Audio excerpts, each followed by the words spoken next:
Dictation start होगी 3 second बाद। Start.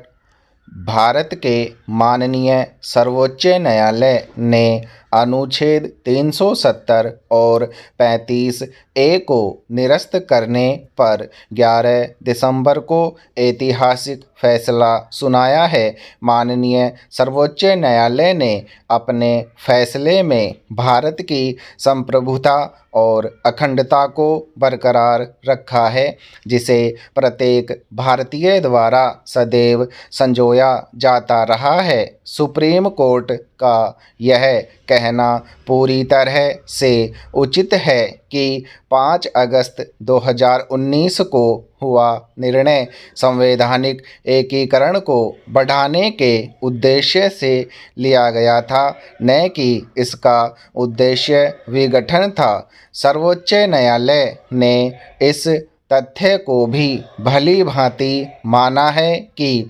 अनुच्छेद 370 का स्वरूप स्थायी नहीं था।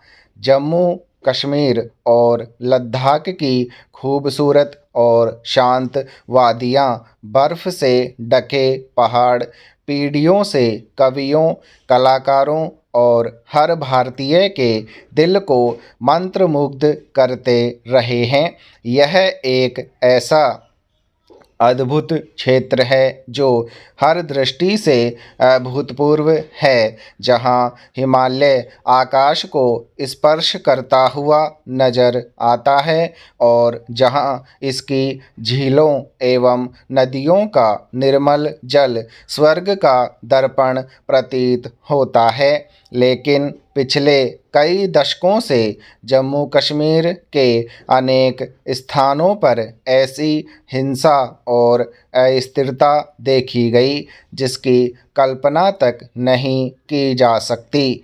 वहाँ के हालात कुछ ऐसे थे जिससे जम्मू कश्मीर के परिश्रमी, प्रकृति प्रेमी और स्नेह से भरे लोगों को कभी भी रूबरू नहीं होना चाहिए था, लेकिन दुर्भाग्यवश सदियों तक उपनिवेश बने रहने, विशेषकर आर्थिक और मानसिक रूप से पराधीन रहने के कारण तब का समाज एक प्रकार से भ्रमित हो गया। अत्यंत बुनियादी विषयों पर स्पष्ट नज़रिया अपनाने के बजाय दुविधा की स्थिति बनी रही, जिससे और ज़्यादा भ्रम उत्पन्न हुआ। अफसोस की बात यह है कि जम्मू कश्मीर को इस तरह की मानसिकता से व्यापक नुकसान हुआ। देश की आज़ादी के समय तब के राजनीतिक नेतृत्व के पास राष्ट्रीय एकता के लिए एक नई शुरुआत करने का विकल्प था, लेकिन तब इसके बजाय उसी भ्रमित समाज का दृष्टिकोण जारी रखने का निर्णय लिया गया। भले ही इस वजह से दीर्घकालिक राष्ट्रीय हितों की अनदेखी करनी पड़ी, मुझे अपने जीवन के शुरुआती दौर से ही जम्मू कश्मीर आंदोलन से जुड़े रहने का अवसर मिला है। मेरी अवधारणा सदैव ही ऐसी रही है जिसके अनुसार जम्मू कश्मीर महज एक राजनीतिक मुद्दा नहीं था, बल्कि यह विषय समाज की आकांक्षाओं को पूरा करने के बारे में था। डॉक्टर श्यामा प्रसाद मुखर्जी को नेहरू मंत्रिमंडल में एक महत्वपूर्ण विभाग मिला हुआ था और वे काफ़ी लंबे समय तक सरकार में बने रह सकते थे। फिर भी उन्होंने कश्मीर मुद्दे पर मंत्रिमंडल छोड़ दिया और आगे का कठिन रास्ता चुना, भले ही इसकी कीमत उन्हें अपनी जान देकर चुकानी पड़ी। लेकिन उनके अथक प्रयासों और बलिदान से करोड़ों भारतीय कश्मीर मुद्दे से भावनात्मक रूप से जुड़ गए। मेरा हमेशा से दृढ़ विश्वास रहा है कि जम्मू कश्मीर में जो कुछ हुआ था वह हमारे राष्ट्र और वहाँ के लोगों के साथ एक बड़ा विश्वासघात था। मेरी यह भी प्रबल इच्छा थी कि मैं इस कलंक को, लोगों पर हुए इस अन्याय को मिटाने के लिए जो कुछ भी कर सकता हूँ उसे ज़रूर करूँ। मैं हमेशा से जम्मू कश्मीर के लोगों की पीड़ा को कम करने के लिए काम करना चाहता था। सरल शब्दों में कहें तो अनुच्छेद 370 और 35A जम्मू कश्मीर और लद्दाख के सामने बड़ी बाधाओं की तरह थे। ये अनुच्छेद एक अटूट दीवार की तरह थे तथा गरीब, वंचित, दलितों, पिछड़ों, महिलाओं के लिए पीड़ादायक थे। अनुच्छेद 370 और 35A के कारण जम्मू कश्मीर के लोगों को वह अधिकार और विकास कभी नहीं मिल पाया जो उनके साथी देशवासियों को मिला। इन अनुच्छेदों के कारण एक ही राष्ट्र के लोगों के बीच दूरियां पैदा हो गईं। इस दूरी के कारण हमारे देश के कई लोग जो जम्मू कश्मीर की समस्याओं को हल करने के लिए काम करना चाहते थे, ऐसा करने में असमर्थ थे। भले ही उन लोगों ने वहाँ के लोगों के दर्द को स्पष्ट रूप से महसूस किया हो।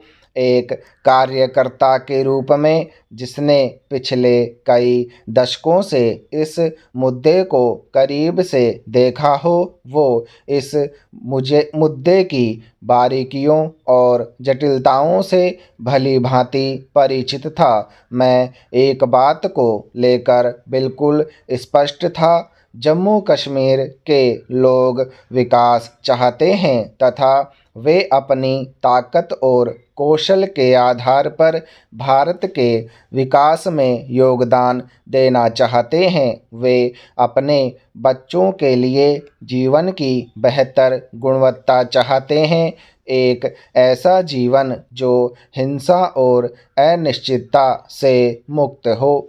इस प्रकार जम्मू कश्मीर के लोगों की सेवा करते समय हमने 3 बातों को प्रमुखता दी: नागरिकों की चिंताओं को समझना, सरकार के कार्यों के माध्यम से आपसी विश्वास का निर्माण करना तथा निरंतर विकास को प्राथमिकता देना। मुझे याद है 2014 में हमारे सत्ता संभालने के तुरंत बाद जम्मू कश्मीर में विनाशकारी बाढ़ आई थी जिससे कश्मीर घाटी में बहुत नुकसान हुआ था। सितंबर 2014 में मैं स्थिति का आकलन करने के लिए श्रीनगर गया और पुनर्वास के लिए विशेष सहायता के रूप में 1000 करोड़ रुपए की घोषणा भी की। इससे लोगों में ये संदेश भी गया कि संकट के दौरान हमारी सरकार वहाँ के लोगों की मदद के लिए कितनी संवेदनशील है। मुझे जम्मू कश्मीर में विभिन्न क्षेत्रों के लोगों से मिलने का अवसर मिला है और इन संवादों में एक बात समान रूप से उभरती है। लोग न केवल विकास चाहते हैं बल्कि वे दशकों से व्याप्त भ्रष्टाचार से भी मुक्ति चाहते हैं। उस साल मैंने जम्मू कश्मीर में जान गंवाने वाले लोगों की याद में दीपावली नहीं मनाने का फैसला किया। मैंने दीपावली के दिन जम्मू कश्मीर में मौजूद रहने का भी फैसला किया। जम्मू एवं कश्मीर की विकास यात्रा को और मजबूती प्रदान करने के लिए हमने यह तय किया कि हमारी सरकार के मंत्री बार बार वहां जाएंगे और वहां के लोगों से सीधे संवाद करेंगे। इन लगातार दौरों ने भी जम्मू एवं कश्मीर में सद्भावना कायम करने में महत्वपूर्ण भूमिका निभाई। स्टॉप।